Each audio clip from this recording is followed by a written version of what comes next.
मल्लनाथ जी के एक बेटा था। उस बेटे का नाम था जगमाल। बेटे का नाम क्या था? जगमाल। जगमाल बदमाश आदमी था। लड़ाइयां वड़ाइयां करता जगमाल इधर उधर। डेली एक आधा एक भी दिन ऐसा नहीं बीतता कि जगमाल किसी को कूट के ना आए। जो बाहर डेली किसी ना किसी से लड़ाई करके आता और कोई बाहर नहीं मिलता तो घर में आके कूट लेता किसी ना किसी को। एक बार तो मल्लनाथ जी के भैया को ही कूट लिया था उसने। तो मल्लनाथ जी खुद भी तंग रहा करते थे कि यार तू तो ठीक लड़ाइयां करता रहता। वही जहां इनकी राजधानी थी मेवानगर। एक बार वहां पर पास के किसी एक गांव के अंदर लड़कियां गणगौर का टाइम था। कुएं पर गणगौर पूजने के लिए गई थी। अब होली के बाद में गणगौर शुरू हो जाती। गणगौर का सीजन था। कुएं पर गणगौर के गीत गाते हुए जाते। गांव से बाहर कुआं था। कन्याएं गणगौर पूजने के लिए कुएं पे गई हुई थी। उधर से गुजरात के बादशाह मोहम्मद बेग की सेना गुजर रही थी। और गुजरात के बादशाह का सेनापति जब देखता है लड़कियां अकेली खड़ी है, वो कोई 15-20 लड़कियां थी, वो उनको उठा के ले गए। घर पे नहीं आई लड़कियां शाम तक। घर वाले गए, भाई गणगौर पूजने गई थी, किधर गई किधर गई? पता लगा कुएं पे गई थी। कुएं की तरफ गए तो पता लगा इनको तो कोई गुजरात के राजा की सेना आई थी और वो उठा के ले गई। अब जनता की रक्षा करने की जिम्मेदारी किसकी? राजा की। राजा कौन है? मल्लनाथ जी। तो वो भागे भागे बेचारे गांव वाले मल्लनाथ जी के पास आए और मल्लनाथ जी को कहा कि साहब हम आपको टैक्स देते हैं, आपकी प्रजा है, साहब बताओ क्या काम है? तो हमारी कन्याओं को ऐसे ऐसे गुजरात का सेनापति उठा के ले गया। तो मल्लनाथ जी ने कहा चिंता मत करो, आपकी कन्याओं को सकुशल लेके आएंगे। आपकी कन्या हमारी कन्या है। अब वो तैयारी करे युद्ध की कि भाई वापस कैसे छुड़वा के लेके आना है। वो युद्ध की तैयारी कर रहे थे। इतने में जगमाल कहीं से बाहर से आया। उसने मल्लनाथ जी से पूछा कि पिताजी आज इतनी तैयारी कैसे? मल्लनाथ जी ने कहा यार तू तो रहता नहीं घर पे। तो शर्म आनी थी, आपस में लड़के मरते रहते हो और हमारी कन्याओं को गुजरात का सेनापति उठा के ले गया। तो जगमाल को बड़ा बुरा लगा और जगमाल ने कहा कि आप चिंता मत करो, अब की बार उनको लाने की जिम्मेदारी मेरी, मैं लेके आऊंगा गुजरात से वापस। तो कहा यार तू बीच में किसी से लड़ के वापस आ जाएगा, वहां पहुंच ही नहीं पाएगा। उसने कहा पक्का, पहले इस्तेमाल करो, एक बार सेवा का मौका तो दो आप। कहा ठीक है। तो जगमाल ने भाई तैयारियां शुरू की। पहले पता तो लगाया जाए, कहाँ लेके गए, एग्जैक्टली लोकेशन क्या है उनकी। तो पता चला कि अपने वाली राजकुमार उन लड़कियों को यहां से अहमदाबाद ले चले गए। कहाँ ले चले गए? अहमदाबाद। और अहमदाबाद में वहां गुजरात का जो राजा है उसकी राजकुमारी रहती है, उसकी शहजादी रहती है। उस शहजादी का नाम था गिंदोली। क्या नाम था? गिंदोली नाम की एक शहजादी है, वो वहां पे रहती है, महल में रहती है। और अपने वाली लड़कियों को उसके महल में ले जाके बंद कर दिया। और अपने वाली लड़कियां उस शहजादी की नौकरानी हैं।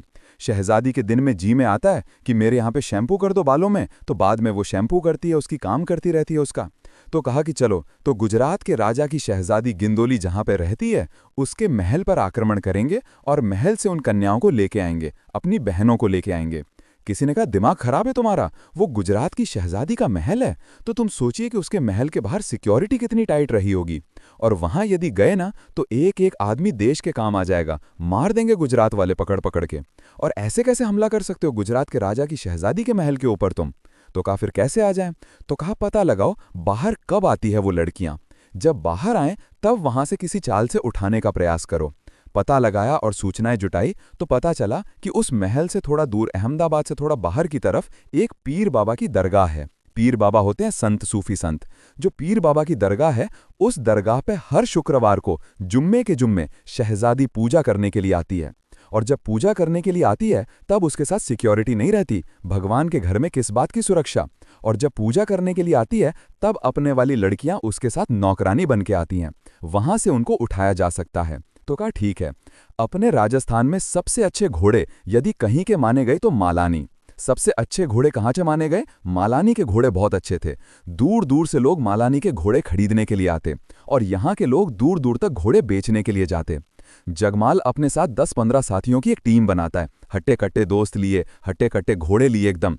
और यहाँ से बृहस्पतिवार वाले दिन जाके वो उस पीर बाबा की दरगाह के पास जाके बैठ गए। कल आएगी, कल यहां से उठाएंगे, घोड़े के व्यापारियों का भसन बना के। किस भसन में बैठ गए? आने जाने वाला कोई पूछे कौन लोग हो, कैसे बैठे? साहब घोड़े बेचने आए। उन दिनों व्यापारी इधर उधर घूमते, व्यापारियों पे कोई डाउट भी नहीं करता था। तो कोई जाके पूछ भी ले भाई घोड़ा कितने का है, तो 3,000 वाले घोड़े की रेट बताएं 30,000। अगला इतना महंगा? साहब मालानी का ओरिजिनल माल है एकदम, तुम ले जाके देखो यार, प्योर नस्ल है एकदम मालानी की। और बंदा यार फिर भी इतना महंगा थोड़ी बिकेगा यार तुम्हारा, तो मत खरीदो। वो सोचेगा यार ठीक आदमी है यहाँ पे, और ये सोचे कि हमें बेचना तो है ही नहीं। अगले दिन ये वेट करे कि भाई शुक्रवार कब हो और कब अपनी लड़कियां आए और उनको उठा के वापस लेके जाएं। यहां से 10-11 बजे के आसपास में शहजादी गिंदोली वहां पर सज धज के एकदम पीर बाबा की दरगाह पे पूजा करने के लिए आई। अपने लड़कियां यहां साथ में, किसी की पूजा की थाली ली हुई, किसी की कोई पूजा के फूल लिए हुए, किसी के पास अगरबत्ती ली हुई, किसी के पास चादर चढ़ाने के लिए ली हुई, सब साथ में आए उसके।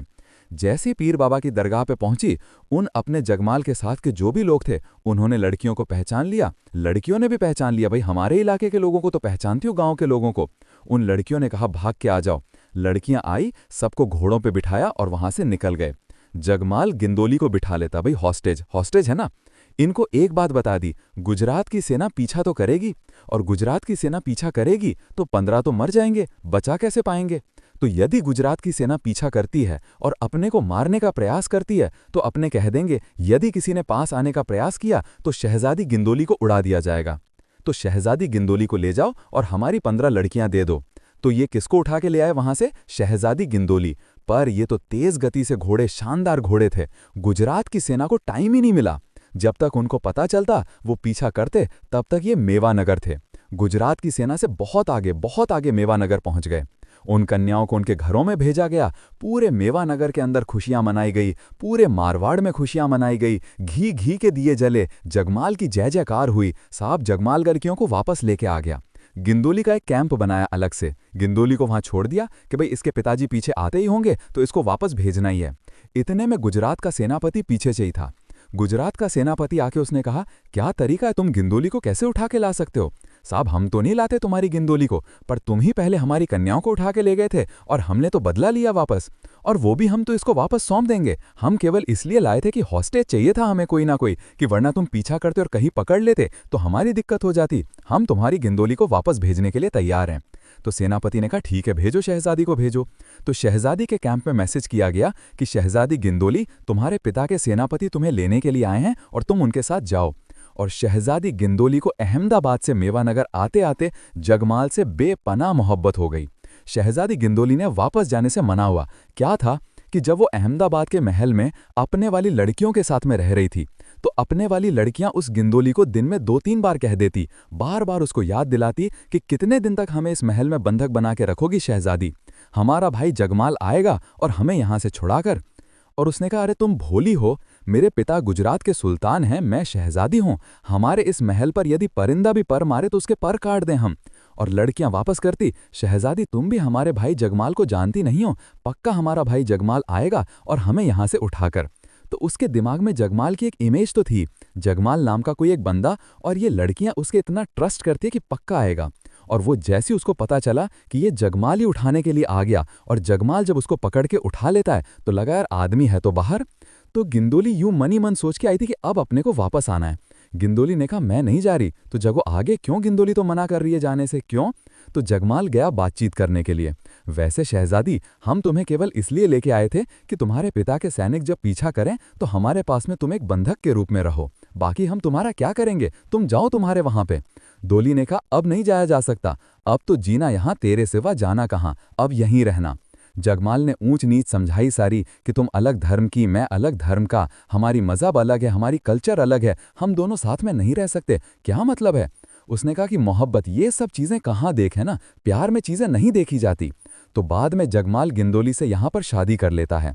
आज दिन तक वो गीत गाए जाते हैं कि गिंदोली वती धरान घुड़लेला ऊपर घाल, मर्द माल रो जगमाल, कि मल्लनाथ का जगमाल किसको उठा के ले आया था। अच्छा, आपने कहानी पहली बार सुनी होगी, बाकी आपकी और मेरी मम्मियाँ इस कहानी को पिछले 700 सालों से गणगौर के गीतों के रूप में गाती है। आज भी गिंदोली गणगौर पर गाई जाती है। गिंदोली के गीत कब गाए जाते हैं, कब गाए जाते हैं? कई पीढ़ी पहले लाए थे गिंदोली, लेकिन गणगौर पर गिंदोली के गीत गाए जाते हैं, इसलिए लोक गीतों का अपना एक अलग ही महत्व है।